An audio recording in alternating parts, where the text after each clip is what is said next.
Assalamualaikum warahmatullahi wabarakatuh. Perkenalkan, nama saya Nurul Septiani dengan NIM 2021 07300012. Di sini izinkan saya untuk mempresentasikan sosiologi ekonomi dengan judul pemaknaan thrifting bagi mahasiswa kelas menengah atau bisa kita sebut middle class terhadap aspek sosiologi ekonomi di Indonesia. Apa itu gaya hidup? Jadi, gaya hidup menurut Susanto merupakan perilaku individu yang ditunjukkan dalam kegiatan, minat, bakat, khususnya yang berkaitan dengan diri sendiri. Untuk mencerminkan status sosiologi ataupun gaya hidup juga sangat erat berkaitan dengan kehidupan sosial. Setiap individu memiliki gaya hidup yang berbeda, gaya hidup dari setiap individu.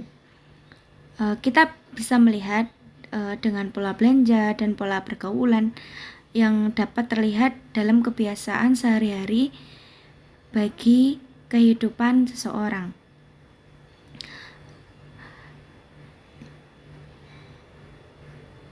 Terus menurut Susanto merupakan perilaku individu ditunjukkan dalam kegiatan, minat, bakat khususnya yang berkaitan dengan diri sendiri.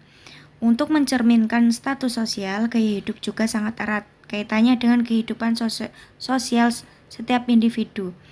Memiliki gaya hidup yang berbeda. Gaya hidup dari setiap individu dapat berkaitan dengan pola belanja, pola pergaulan yang dapat terlihat dan kebiasaan sehari-hari. Gaya hidup juga dimiliki seseorang dapat terlihat dari kelas sosial, karena dalam kelas sosial memiliki selera masing-masing dalam memilih gaya hidupnya. Di sini saya akan menjelaskan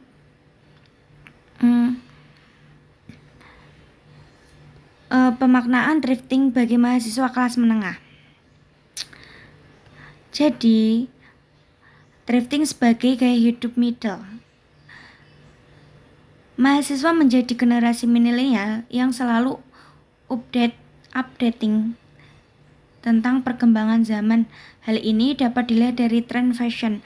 Thrifting saat ini menjadi tren gaya dan berpakaian khusus pecinta fashion sebagai casual, vintage, streetwear. Dengan memanfaatkan thrifting, pakaian thrifting bukan hanya sekedar barang bekas saja, namun juga bisa menunjangkan dalam berpakaian, sehingga mahasiswa sendiri menjadikan thrifting sebagai gaya hidup.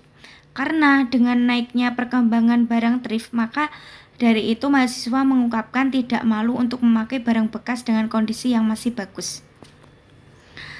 Yang kedua yaitu thrifting sebagai motif usaha. Pada zaman modern ini, banyak inovasi yang dilakukan oleh manusia untuk membuka usaha baru yang menyesuaikan dengan kebutuhan konsumen dan tren yang berkembang pesat saat ini adalah thrifting. Fashion thrifting sendiri dapat dijadikan peluang besar dalam perusahaan yang dapat berkembang. Karena kebutuhan yang kian hari meningkat setelah milenial yang mulai gemar memakai fashion, thrifting ataupun fashion dinilai layak mempunyai potensi besar karena merupakan usaha yang besar dan sifatnya tidak meredup dan tidak habis, sebab fashion selalu mengalami perkembangan dan perubahan tiap tahunnya. Yang ketiga yaitu thrifting sebagai hobi. Hobi merupakan suatu hal yang melekat di setiap individu manusia yang terdiri dari berbagai macam jenis atau kesuksesan. Salah satunya yaitu mengenai fashion thrifting yang mana sudah tidak asing lagi di kalangan milenial. Dari beberapa penelitian, thrifting menurut seseorang dapat membuat ia senang atau menggemarinya.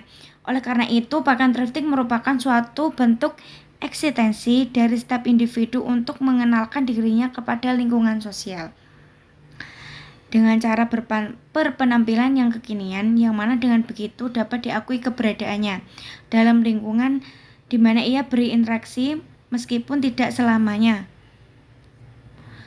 melakukan. Jadi itu semua dikembalikan kepada setiap individu. Yang ketiga itu faktor ekonomi. Yang keempat, faktor ekonomi. Jika kita selalu mengikuti zaman dalam berpenampilan, maka tidak akan ada habisnya. Contohnya seperti mahasiswa dengan budget yang terbatas akan sulit untuk mengikuti hal tersebut. Namun saat ini mahasiswa tidak perlu lagi memikirkan budget karena sudah ada alternatif, yaitu melalui thrifting fashion. Yang mana harga thrifting ini itu lebih murah daripada kita membeli langsung ke baru ataupun ke mall-mall, yaitu dengan mencari barang bekas dengan kondisi layak yang disediakan oleh penjual dan atau penjual thrifting dengan harga yang lebih murah. Maka pada zaman sekarang ini anak muda zaman now dapat memiliki selalu satu fashion ternama mereknya tanpa mengurus dompet. Terus dampak munculnya pengaruh positif negatif terhadap thrifting. Kita dapat melihat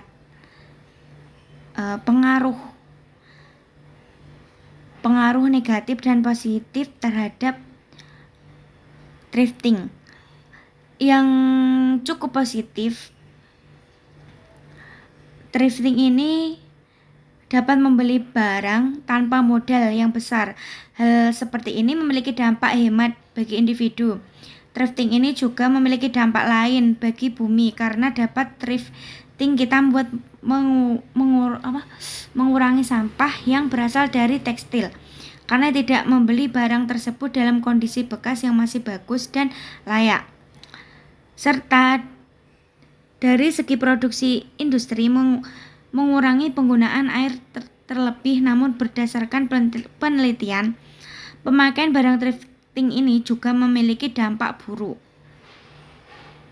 Contohnya bagi kesehatan, karena beberapa barang thrift mengandung bakteri yang dapat membahayakan tubuh, serta kegiatan thrift ini tidak terlepas dari kegiatan yang melanggar hukum, karena beberapa oknum memasukkan barang dari luar negeri dengan cara penyelundupan yang tidak diketahui pihak bea cukai yang mengakibatkan terhambatnya pembangunan di bidang ekonomi. Yang selanjutnya itu dampak munculnya kelas menengah middle class di Indonesia. Dampak middle class tersebut dapat berdampak pada perekonomian dan pendistribusian pendapat. Pertumbuhan ekonomi yang berkelanjutan cenderung mendorong penduduk untuk keluar dalam kemiskinan dan masuk pada kelompok kelas menengah. Karena pertumbuhan ekonomi yang sangat berperan penting terhadap pengurangan kemiskinan, penentuan pada kelas menengah Indonesia dilakukan dengan menggunakan pendekatan absolut. Pada tahun 1999, penduduk miskin mencapai 75%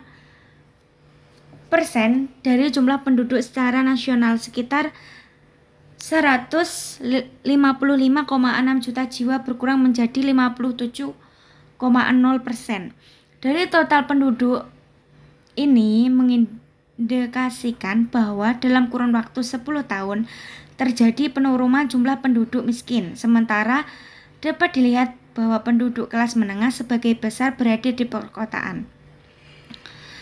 Middle class sendiri menjadi tantangan yang paling utama terhadap faktor ekonomi, seperti permintaan dan konsumsi, tantangan yang harus dihadapi pada negara yang mayoritas middle class.